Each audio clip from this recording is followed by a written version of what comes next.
15/2/2025 ನಡೆದ ಮೊರಾರ್ಜಿ ದೇಸಾಯಿ ವಸತಿ ಶಾಲೆಗಳ ಒಂದು ಪರೀಕ್ಷೆಯ ಉತ್ತರ ಪತ್ರಿಕೆಯನ್ನು ಇಲ್ಲಿ ಬಿಡಿಸಲಾಗಿದೆ.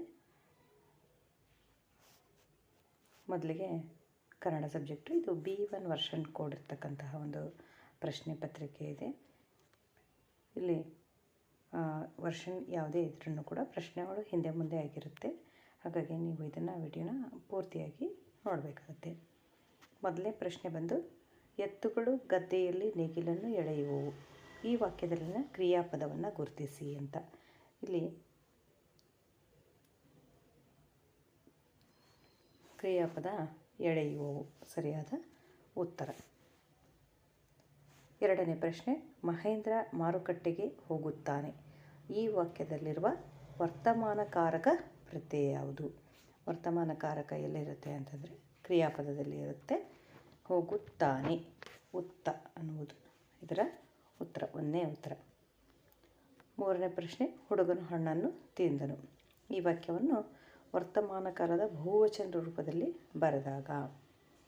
ವರ್ತಮಾನಕಾಲದ ಬಹುವಚನ, ವರ್ತಮಾನಕಾಲದ ಕಾರಕ ಈಗಾಗಲೇ ಎರಡನೇ ಪ್ರಶ್ನೆಯಲ್ಲಿ ಉತ್ತರಿಸಿಬಿಟ್ಟಿದ್ದೀವಿ, ಉತ್ತ ಅಂತ ಇರಬೇಕು ಅಂತ. ಇಲ್ಲಿ ಹುಡುಗನು ಇದರ ಬಹುವಚನ ರೂಪ ಹುಡುಗರು, ಹಣ್ಣನ್ನು ಅದರ ಬಹುವಚನ ರೂಪ ಹಣ್ಣುಗಳನ್ನು. ಹುಡುಗರು ಹಣ್ಣುಗಳನ್ನು ತಿನ್ನುತ್ತಾರೆ. ಉತ್ತರ ಮೂರನೇದು, ಹುಡುಗರು ಹಣ್ಣುಗಳನ್ನು ತಿನ್ನುತ್ತಾರೆ. ಇನ್ನು ನಾಲ್ಕನೇ ಪ್ರಶ್ನೆ, ಈ ಕೆಳಗಿನವುಗಳಲ್ಲಿ ಗುಂಪಿಗೆ ಸೇರದ ಪದ ಆರಿಸಿರಿ, ಗುರುತಿಸಿರಿ ಅಂತ ಇದೆ. ಗುಂಪಿಗೆ ಸೇರದ ಪದವನ್ನು ಗುರುತಿಸಬೇಕು. ಆಪ್ಷನ್ಸು ಕೊಳಕು, ಮಲಿನ, ಗಲೀಜು, ಸ್ವಚ್ಛತೆ. ಕೊಳಕು, ಮಲಿನ, ಗಲೀಜು ಎನ್ನುವ ಸಮಾನಾರ್ಥವನ್ನು ಹೊಂದಿರತಕ್ಕಂಥದ್ದು. ಇಲ್ಲಿ ಗುಂಪಿಗೆ ಸೇರಿದ ಪದ ಸ್ವಚ್ಛತೆ. ಉತ್ತರ 4. ಕಂಠವು ಬಿಗಿದು ಬಂತು. ಈ ನುಡಿಗಟ್ಟಿನ ಅರ್ಥ ಏನು? ಇಲ್ಲಿ ಆಪ್ಷನ್ಸ್ ಕಂಠವು ಬಿಗಿಯಾಗುವುದು, ಮಾತು ಬಾರದಂತಾಗುವುದು, ಕಿರುಚಿಕೊಳ್ಳುವುದು, ದುಃಖ ಉಮ್ಮಳಿಸಿ ಬರುವುದು. ಇದರ ಸರಿಯಾದ ಉತ್ತರ ದುಃಖ ಉಮ್ಮಳಿಸಿ ಬರುವುದು, ಆಪ್ಷನ್ 4. 6ನೇ ಪ್ರಶ್ನೆ, ಅಡ್ಡ ಮರದಲ್ಲಿ ಬೊಡ್ಡ ಕುಳಿತಿದ್ದಾನೆ. ನಾನು ಯಾರು ಅಂತಕ್ಕಂಥದ್ದು. ಅಡ್ಡ ಮರದಲ್ಲಿ ಬೊಡ್ಡ ಕುಳಿತಿದ್ದಾನೆ. ಇದರ ಉತ್ತರ ಹಲಸಿನ ಹಣ್ಣು. ಇನ್ನು ಪ್ರಶ್ನೆ 7, ಅಕ್ಕಿಯು ಆರಿ ಹೋಗಿ ಅಕ್ಕಿಯನ್ನು ತಿಂದಿತು. ಈ ವಾಕ್ಯದ ಸರಿಯಾದ ರೂಪ. ಅಕ್ಕಿ ಅನ್ನುವುದು ಒಂದು ಪದಾರ್ಥ, ಅದು ಹಾರಿ ಹೋಗೋದಿಲ್ಲ. ಹಾರಿ ಹೋಗೋದು ಇಲ್ಲಿ ಹಕ್ಕಿಯು ಹಾರಿ ಹೋಗಿ ಅಕ್ಕಿಯನ್ನು ತಿಂದಿತು. ಸರಿಯಾದ ಉತ್ತರ 2ನೇದು. ಇನ್ನು 8ನೇ ಪ್ರಶ್ನೆ, ಮಗಳು ತಂದೆಗೆ ಪತ್ರ ಬರೆದಳು. ಅಡಿಗೆರೆ ಎಳೆದ ಪದಗಳಿಗೆ ಲಿಂಗ ಬದಲಿಸಿ ಬರೆದಾಗ. ಇಲ್ಲಿ ಅಡಿಗೆರೆ ಪದಗಳು ಮಗಳು ತಂದೆಗೆ ಬರೆದಳು. ಮಗಳು ಇದರ ಬೇರೆ ಅನ್ಯಲಿಂಗ ರೂಪ ಮಗ, ಮಗನು, ಮಗಳು ಮಗನು ಅಂತ ಬರುತ್ತೆ. ತಂದೆಗೆ ಇದರ ಅನ್ಯಲಿಂಗ ರೂಪ ತಾಯಿಗೆ, ಬರೆದಳು ಇದರ ಅನ್ಯಲಿಂಗ ರೂಪ ಬರೆದನು ಅಂತಕ್ಕಂಥ ಬರುತ್ತೆ. ಹಾಗಾಗಿ ಸರಿಯಾದ ಉತ್ತರ ಮಗನು ತಾಯಿಗೆ ಪತ್ರ ಬರೆದನು, ಆಪ್ಷನ್ 3. ಪ್ರಕೃತಿ ಪದವನ್ನು ಬಿಡಿಸಿ ಬರೆದಾಗ ಸರಿಯಾದ ರೂಪ. ಇಲ್ಲಿ ಪ, ರ, ಅ, ಕೃ, ಕ ಮತ್ತು ರು ಸ್ವರ, ತಿ, ತ ಮತ್ತು ಇ. ಇದರ ಸರಿಯಾದ ಉತ್ತರ 2ನೇದು. ಪ, ರ, ಅ, ಕ, ರು, ತ ಮತ್ತು ಇ. ಪ್ರಶ್ನೆ 10, ಚೇತನ ಹಸಿರು ಮಾಡಲಿ ಕರೆದು. ಈ ಪದಗಳನ್ನು ಅಕಾರಾದಿಯಾಗಿ ಬರೆದಾಗ ಬರುವಾದಂಥ ಸರಿಯಾದ ಕ್ರಮ ಯಾವುದು ಅಂತಕ್ಕಂಥದ್ದು ಬರೆದರೆ, ಇಲ್ಲಿ ಗಗನದಲ್ಲಿ ಕ ಮೊದಲನೇದಾಗಿ ಬರುತ್ತೆ, ಹಾಗಾಗಿ ಕರೆದು.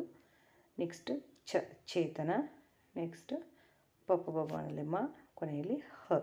ಸರಿಯಾದ ಉತ್ತರ 1ನೇದು, ಕರೆದು ಚೇತನ ಮಾಡಲಿ ಹಸಿರು.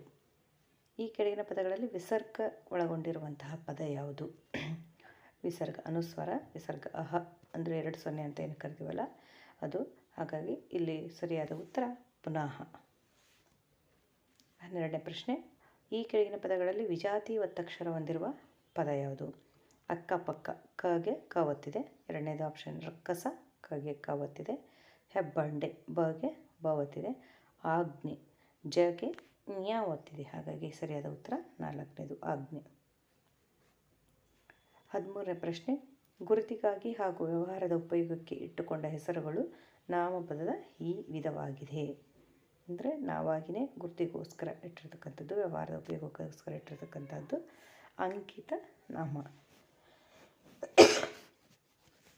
ಇನ್ನು 14ನೇ ಪ್ರಶ್ನೆ, ಕಾಂಚನ ಸುಂದರ ಹುಡುಗಿ. ಈ ವಾಕ್ಯದಲ್ಲಿ ಅಡಿಗೆರೆ ಬೆಳೆದಂತಹ ಪದದ ವ್ಯಾಕರಣಾಂಶ ಯಾವುದು ಅಂತಂದು ಇದರ ಉತ್ತರ ಗುಣ ವಿಶೇಷಣ. ಹುಡುಗಿ ಅವಳ ಗುಣ ಸುಂದರ ಅಂತಕ್ಕಂಥದ್ದನ್ನು ವರ್ಣಿಸಲಾಗಿದೆ.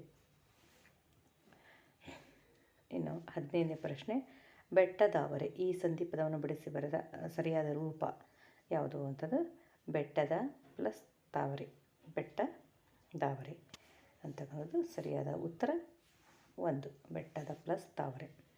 ಇನ್ನು ಆದೇಶ ಸಂಧಿಯಲ್ಲಿ ಸಾಮಾನ್ಯವಾಗಿ ಕತ್ತಪ್ಪಗಳಿಗೆ ಆದೇಶವಾಗಿ ಬರುವಂಥ ಅಕ್ಷರಗಳು ಯಾವುದು? ಅದೇ ಇದರಲ್ಲಿ ಸಾಲಿನಲ್ಲಿ ಕ ಕ ಕ ಕ ಗನ್ಯ ಗ ತ ತ ತ ದ ದ. ಓಕೆ, ಇದಕ್ಕೆ ಸರಿಯಾದ ಉತ್ತರ ಗ ದ ಬ, ಮೂರನೇ ಉತ್ತರ. ಇನ್ನು 17ನೇ ಪ್ರಶ್ನೆ, ಬಿವಿಕಾಂತರು ರವೀಂದ್ರನಾಥ್ ಠಾಗೂರ್ ಅವರ ಈ ಭಾಷೆಯ ನಾಟಕವನ್ನು ಪಂಜರ ಶಾಲೆ ಎಂದು ಕನ್ನಡಕ್ಕೆ ಅನುವಾದಿಸಿದ್ದಾರೆ. ಇದು ರವೀಂದ್ರನಾಥ್ ಠಾಗೂರ್ ಬಂಗಾಳಿ ಭಾಷೆ. ಇನ್ನು ನಿಮ್ಮ ಊರಿನ ರಸ್ತೆ ದುರಸ್ತಿ ಮಾಡಲು ಗ್ರಾಮ ಪಂಚಾಯತಿಗೆ ಬರೆಯುವ ಪತ್ರ ಈ ವಿಧದ ರೂಪವಾಗಿದೆ, ಈ ವಿಧದ ಪತ್ರವಾಗಿದೆ. ಇಲ್ಲಿ ಗ್ರಾಮ ಪಂಚಾಯತಿಗೆ ನಮ್ಮ ಊರಿನ ರಸ್ತೆಯನ್ನು ದುರಸ್ತಿ ಮಾಡಿರಿ ಅಂತ ಬರೀತೀವಿ, ಅದಕ್ಕೆ ನಾವು ಮನವಿ ಪತ್ರ ಅಂತೇಳಿ ಕರಿತೀವಿ. ಸರಿಯಾದ ಉತ್ತರ 2ನೇದು. ಇನ್ನು ಮುಂದಿನ ಪ್ರಶ್ನೆ 19ನೇದು, ದಂಡ. ಈ ಪದದ ನಾನಾರ್ಥದ ಸರಿಯಾದ